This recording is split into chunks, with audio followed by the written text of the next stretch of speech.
உனக்கு அரிசி முக்கியமா இல்ல உயிர் முக்கியமா? அந்த 500 ரூபாய் தான் இருக்குது. நேரம் சரி கிடையாதுமா. வீட்டுல யாருன்னா இருக்கிறீங்களா? உங்களுக்கு நேரம் சரியில்லாம இருக்குதுமா. கொஞ்ச நாளாவே உங்களுக்கு சரி கிடையாது, மன நிம்மதி கிடையாது, ஒண்டி கட்டியா இருக்கிறோம். நம்ம என்ன பண்ண முடியும்னு நினைக்கிறேன். காசு கூத்தனியா உனக்கு எல்லாம் ரெடி பண்ணி கொடுத்துட்றேன். யாருமே இல்லப்பா வீட்டுல, நான் வந்துதான் இருக்கிறேன். எங்கேயும் வேலைக்கு போறேன், என் கையில காசு இல்லப்பா. அப்படி எல்லாம் சொல்லாதமா. உனக்கு நல்லா நான் பண்ணி தரேன் கண்டிப்பா. எது இல்லப்பா கையில பண்ணி தரேன். உனக்கு கொஞ்ச நாளா தூக்கமே கிடையாது. நைட்டு ஃபுல்லா நீங்க கவுக்கலாமா நாளைக்கு கவுக்கலாமான்னு பாக்குறாங்க. சொல்றதெல்லாம் ரைட் தான். கையில காசு தான் சொல்றேன். உட்காரு, உனக்கு நான் பார்த்து தரேன். அதிகமாலாம் ஒண்ணு வாங்கிட மாட்டேன். மத்தவனை மாதிரி ஏமாத்தி வாங்கிட்டு போக மாட்டேன். உட்காரு பாக்கலாம். உனக்கு விருப்பம் இருந்தா கூடு. நல்லது சொல்றேன் உனக்கு, கண்டிப்பா நல்லா இருப்பேன். உட்காரு வா பாக்கலாம். ரேஷன் எல்லாம் அரிச்சு போட எங்க பையன் காசு கொடுத்துட்டு வாங்கி அரிச்சு போடுறாங்க, வாங்கமான்னு. உனக்கு அரிசி முக்கியமா இல்ல உயிர் முக்கியமா? அந்த 500 ரூபாய் தான் இருக்குது. எடுத்து வை. காசு எடுத்து வை, நான் உனக்கு பண்ணி தரேன். எடுத்து வை.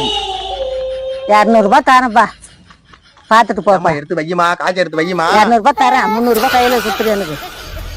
200 ரூபாய் தரியா? நல்லா பண்ணி தரேன். நீ நல்லா இருப்ப, 1 வருஷம் நல்லா இருப்ப. அங்க கோயிலு பக்கத்துல ஒரு மனையில கோயில் இருக்குது. அந்த கோயிலு பக்கத்துல இருக்கிறாங்க, போய் விசாரிச்சு பாரு.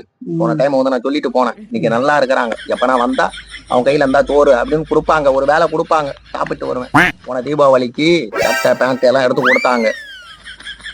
பண்ணிட்டாரு, நல்லா இருக்கும்.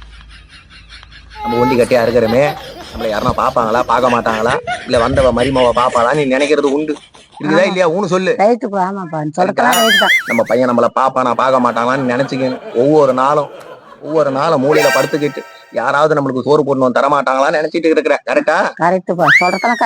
அப்படி இருக்கும் போது வந்தவங்களும் பாக்கல, பையனும் பாக்கல, பொண்ணுங்களும் வெளியில கட்டி குத்தாச்சு, நம்மளுக்கு யாரும் கிடையாது, நம்ம என்ன பண்றது அப்படின்னு நினைக்கிறாங்க. நீ ஒரு முக்காட்டான் வழியில போயிட்டு காலை வச்சிட்டு இருக்கிறமா, மெரிச்சிட்டு இருக்கிற. அதுல வந்தாதான் உனக்கு இந்த வேணாம். அதுக்கு என்ன பண்றது? நான் ஒரு வைத்தியம் சொல்றேன், அது நீ பண்ணனா உனக்கு சரியா போயிடும். ஒரு 3 நாளைக்கு நான் சொல்றத செஞ்சு பார்த்தனா உனக்கு எல்லாமே கேட்டது எல்லாமே கிடைக்கும். நல்லா இருப்ப. நைட்ல தூங்கும் போதெல்லாம் உனக்கு கை கால் இடுப்பெல்லாம் வலிக்குதா? எல்லாம் வலிக்குதப்பா, சொல்றதெல்லாம் கரெக்ட் தான். இடுப்பெல்லாம் வலிக்கும், படுத்தா ஏந்திரிக்க முடியாது. இன்னும் கொஞ்ச நேரம் படுக்கலாமா இல்ல ஏந்திரிக்கலாமா அப்படின்னு நினைப்ப. ஆனா உன்னால ஏந்திரிக்கவே முடியாது. உனக்கு அந்த மாதிரி செஞ்சு வச்சிருக்கிறாங்க. நம்ம என்னடா நீங்க நம்ம எவ்வளவு பார்த்தாலும் எவ்வளவு நல்லா இருந்தாலும் நீங்க நல்லா போறோம் வரோம் அப்படின்னு நீ நினைக்கிற. ஆனா வெளியில ஃபுல்லா கண் பார்வை அதிகமா இருக்குது. உன் மேல கண் பார்வை. மக்களே, இந்த மாதிரி சொல்லிதான் வந்துட்டு ஒரு சில பேருங்க வந்து இந்த மாதிரி நடந்துக்கிறாங்க. இதெல்லாம் யாரும் நம்பாதீங்க. ஏதோ ஒரு சின்ன ஒரு வயிற்று பொழப்புக்காக தான் இந்த மாதிரி பண்றாங்க எல்லாரும்.